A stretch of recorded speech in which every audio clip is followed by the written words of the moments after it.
এরপর তারা 6% জায়গা নিয়ে বসে থাকে নাই। কারণ তাদের উদ্দেশ্যটা কি?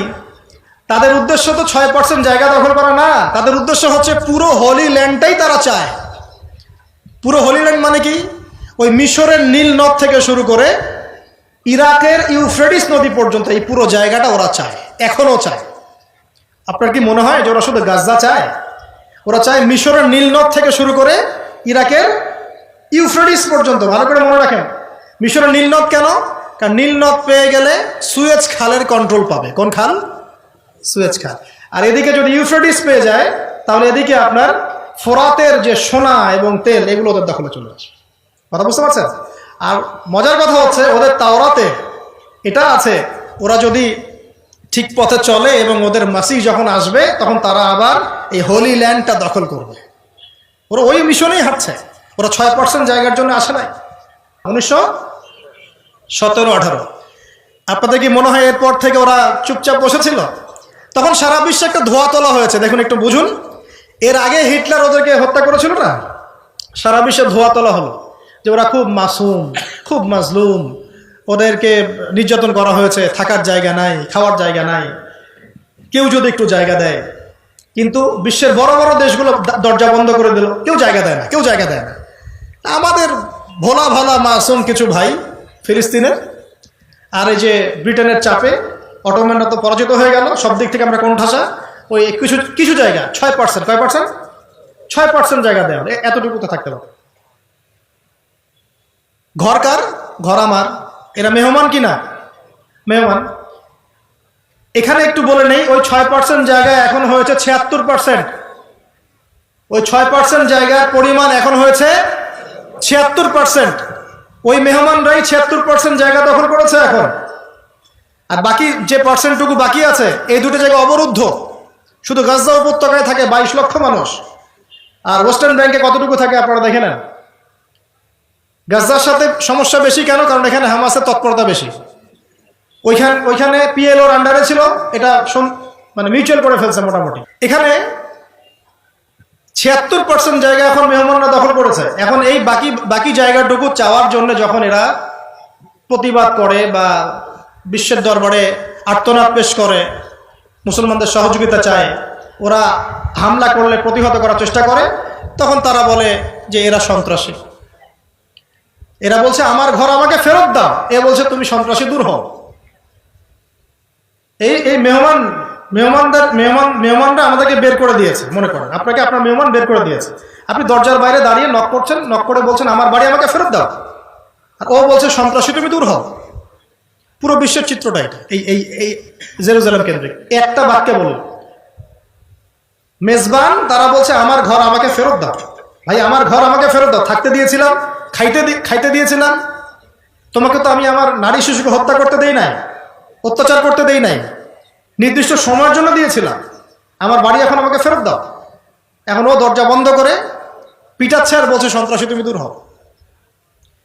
আর বড় বড় মুসলিমরা রাষ্ট্রগুলো তাকায় তাকায় দেখছে, মাঝে মাঝে কিছু টাকা পয়সা পাঠাচ্ছে যাতে ওরা পানি কিনে খেতে পারে, কাপড় পরতে পারে, খাবার পেতে পারে। ওই টাকা তুমি কোত্থেকে পেয়েছো? ওই টাকা তেল বিক্রি করে পেয়েছো, ওই টাকা হজ থেকে পেয়েছো। জি, এটা তো মানুষ জানে, যারা পলিটিক্যাল অ্যাফেয়ার্স ডিল করে তারা জানে। ওই টাকা তোমার পাচ্ছ থেকে? তেল থেকে, পর্যটন শিল্প থেকে। তোমাদের আয়ের উৎস কি? কৃষি আয়ের উৎস? আয়ের উৎসই পেট্রোডলার। আয়ের উৎসটা কি? পেট্রোডলার। তো তুমি ওদের সাথে চুক্তি করা টাকার ওই উচ্ছিষ্ট ছিটাফোঁটা আমাকে দিচ্ছ, আমার ভাইকে যে ওখানে রক্ত দিচ্ছে, দিয়ে মনে করছো তোমার দায়িত্ব শেষ হয়ে গেছে, আমার আর কি করার আছে? সুবহানাল্লাহ। আপনারা অনেক ভিতরে ঢুকবেন। আমি বললাম না যে একটা লেকচার আমি কিছুই বলতে পারবো না। 4-5টা দফায় যদি আমাকে সময় দেন একটা একটা করে পর্ব বলতে পারবো।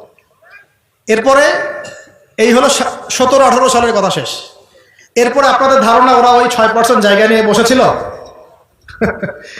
আর ব্রিটেন ওদেরকে যে সহযোগিতা করলো, ওই সহযোগিতা বন্ধ করে রাখছে? ও সহযোগিতাও কন্টিনিউ করতে থাকলো এবং ইহুদিদের সাথে ব্রিটেনের খ্রিস্টানদের একটা বন্ধুত্ব চলতে থাকলো। বছরের পর বছর চলতে চলতে চলতে কি হয়েছে জানেন? এই যে আপনি গাজার কথা দেখছেন, এটা নতুন নয়। এর আগেও এরকম 6-7টা আক্রমণ হয়েছে এখানে এই রিসেন্ট সময়ে, প্রায় 2000 সাল থেকে 23 পর্যন্ত, 4-এ 2009-এ 2014-তে এই লাস্টে রমজানে, এই যে এখন আবার পড়েন, পড়াশোনা করেন, দেখেন এর আগে ইন্তেফাদা হয়েছে কয়েকবার, ইন্তেফাদা। তো যাই হোক, এরপর তারা 6% জায়গা নিয়ে বসে থাকে নাই। কারণ তাদের উদ্দেশ্যটা কি?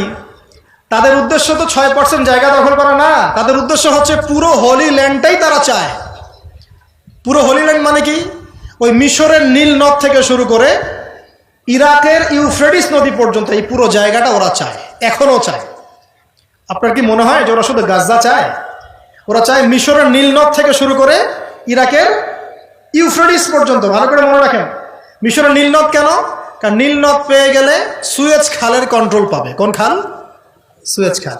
আর এদিকে যদি ইউফ্রেটিস পেয়ে যায়, তাহলে এদিকে আপনার ফোরাতের যে সোনা এবং তেল, এগুলো ওদের দখলে চলে আসে। কথা বুঝতে পারছেন? আর মজার কথা হচ্ছে, ওদের তাওরাতে এটা আছে, ওরা যদি ঠিক পথে চলে এবং ওদের মাসিহ যখন আসবে, তখন তারা আবার এই হোলি ল্যান্ডটা দখল করবে। ওরা ওই মিশনেই হাঁটছে, ওরা 6% জায়গার জন্য আসে নাই। তারপরে ওদের এই মিশন চলতে থাকলো। কেন? কারণ ওই মাসিহকে তারা মনে করে ওদের সেই কাঙ্ক্ষিত মাসিহ। আর আমরা জানি ওদের ওই মাসিহ হচ্ছে মাসিহুদ দাজ্জাল, যে বের হওয়ার সময় এই ইহুদিদেরকে নিয়েই সারা বিশ্বটাকে শাসন করবে। আমার কথা মেলাতে পারছেন কি? ওরা হোলি ল্যান্ড পুরোটা দখল করতে চাচ্ছে, কারণ তাদের প্রতিশ্রুত হচ্ছে ওদের মাসিহ মানে দাজ্জাল যখন আসবে, তখন তারা বিশ্বটাকে আবার শাসন করবে, ঠিক সুলাইমানের সময় তারা যেমন শাসন করত। এটা ওদের গোল, এটা লক্ষ্য ওদের। আমার কথা কি বুঝে যাচ্ছে? এটা ওদের লক্ষ্য, এটা ওদের গোল। এই লক্ষ্যে ওরা হাঁটছে। সেই 1917 থেকে কেবল ঢুকলো, 6% দিয়ে শুরু করলো। দিনের পর দিন, একদিন বাকি নাই, প্রতিদিন কোনো না কোনো ফিলিস্তিনিকে বের করে দাও, এই বাড়ি দখল করো, ওই জমি দখল করো, ওই মেয়েকে অপহরণ করো, এই মেয়েটাকে নিয়ে যাও কারাগারে, আমার ওই বোনটাকে নিয়ে গণধর্ষণ করো, ওই বাচ্চাটাকে বোম মেরে হত্যা করো। বাচ্চা কেন মারছে? ওরা বড় হয়ে যেন আবার যুদ্ধে যেতে না পারে। মেয়েদেরকে কেন জীবিত রাখছে? ওই যে ইউযাব্বিহুনা আবনাআকুম ওয়া ইস্তাহয়ুনা নিসাআকুম, ফিরআউন ওদের সাথে যা করেছিল, ওরা এখন প্যালেস্টাইনদের সাথে তাই করতেছে। সন্তানদেরকে হত্যা করো, মেয়েদেরকে জীবিত রাখো। একদিন দুই দিন না, 1917 সাল থেকে নিয়ে 2023 পর্যন্ত প্রায় 100 বছর হয়ে গেছে, 100 বছর। তারপরে এই ব্রিটেনের সহযোগিতা চলতে চলতে চলতে 1930-এর দিকে বিদ্রোহ হয়েছে। 30-এর দিকে বিদ্রোহ করেছে কৃষকরা, ফিলিস্তিনের কৃষকরা। ওই সময় প্রায় 1.5 লাখ মানুষকে হত্যা করা হয়েছে। 1923-এর দিকে একবার হয়েছে, 1938-এর দিকে একবার হয়েছে। পরে 48 সালের দিকে গিয়ে যখন দ্বিতীয় বিশ্বযুদ্ধ হচ্ছে, মনে আছে আপনাদের? 45 থেকে এই যে 48-50 সময়টুকুর মধ্যে যখন সেকেন্ড ওয়ার্ল্ড ওয়ার হয়ে গেল, তখন তারা ঘোষণা দিল যে এটা একটা স্বাধীন ইসরায়েল রাষ্ট্র হিসাবে স্বীকৃত। তখন এর আগ পর্যন্ত আপনি ম্যাপে এদের কোনো রাষ্ট্রের নাম পাবেন না। 48-এর পর থেকে আপনি নাম পাবেন। সুবহানাল্লাহ।